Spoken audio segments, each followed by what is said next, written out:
Oftentimes when we're talking about PTE, this is what people want to focus on. For example, if we're talking about the speaking, they want to know how fast or how slow we should speak. When we're talking about the writing, they want to know, can we use templates? And when we're talking about the reading and listening, they want to know which questions can we skip or can we just guess?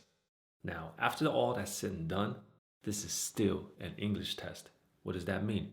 You still need to know some English. The foundation, at least you need to know the foundation. And for me, that would be parts of speech. Parts of speech means that you need to understand what nouns, verbs, adjectives, adverbs, conjunctions, and prepositions are. When you know what they are, it can help you with reading, listening, maybe even writing.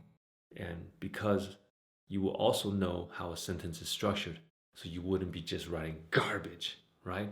So understanding parts of speech is very important.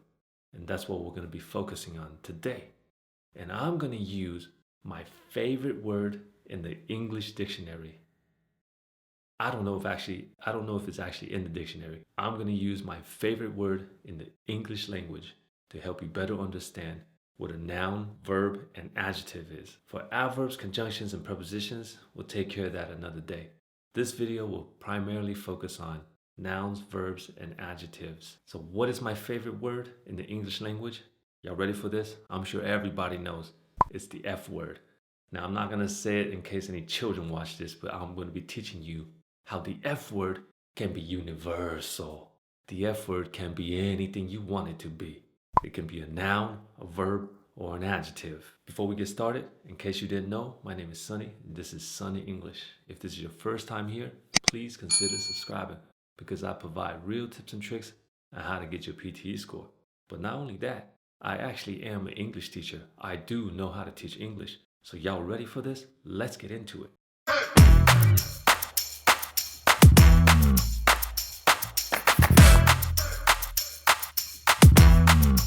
F word, F word, F word. Like I said, that's my favorite word in the English language. Why? Because I say it every day. Don't lie. I'm pretty sure you do it too. Now, what I'm going to do is I'm going to show you how the F word can be a noun, a verb, and an adjective. Hopefully you have a better understanding of how to identify nouns, verbs, and adjectives. And then you can apply that to your PTE. Take a look at this. I'm going to leave the words blank, but I'm pretty sure you can guess what goes in there. Right? I don't give a blank. This blank better pass the blank exam. He blanked it up last time. Like I said, we're talking about the F word. So by looking at those sentences, you can kind of tell what kind of word will go in there, right? It's not the same F word. We got to make some changes, right? Because every time we make a change, we change the parts of speech. So we're going to start with nouns. What is a noun? A noun can be a person, a place, or a thing. Or an idea. An idea is something that you can't actually physically see, right? But we're going to take a look at the F word, and it can be a person or a thing. How is it a person? Adding the ER, right? You must have heard someone, or you probably said it yourself, be called a effer, right? A effer. If you never called anyone that before, good for you. But by watching any Samuel L. Jackson movie, you must have heard him call someone a mother effer. What is that? It's a person, right? It's not a nice thing, but it's a person. That's when the F word can become a noun, a person. But the F word alone by itself, it can actually be a noun too. It's not just a verb and not the bad thing that you're thinking about. Even though this word itself is a negative meaning, we use it casually. Everybody uses it casually, and it doesn't feel negative anymore. But by itself, it can be a noun. And I'm sure you heard people say, no F's given, or I don't give a F. So what does it mean? It just means I don't care, right? I don't have a care in the world. It's I don't give a F, or no F's given. That is a noun. Give a. The tells you that it is a noun right there. Is the article, right? It tells you that it is a noun. So you see the F word itself can be used as a noun in two ways, a thing and a person. I don't give a F, that's a thing. And this effer is a person, that's a noun, right? Next, how about an adjective? What is an adjective? An adjective describes something. It describes another adjective or it describes a noun. And in this situation, we're using the F word to describe a noun. What is it actually describing? So if you say, like, my effing test, my effing score, it's to bring attention to that thing that you're talking about, right? It's not a good thing, but people can use it as to show excitement or to bring attention, and it wants to show significance to that thing.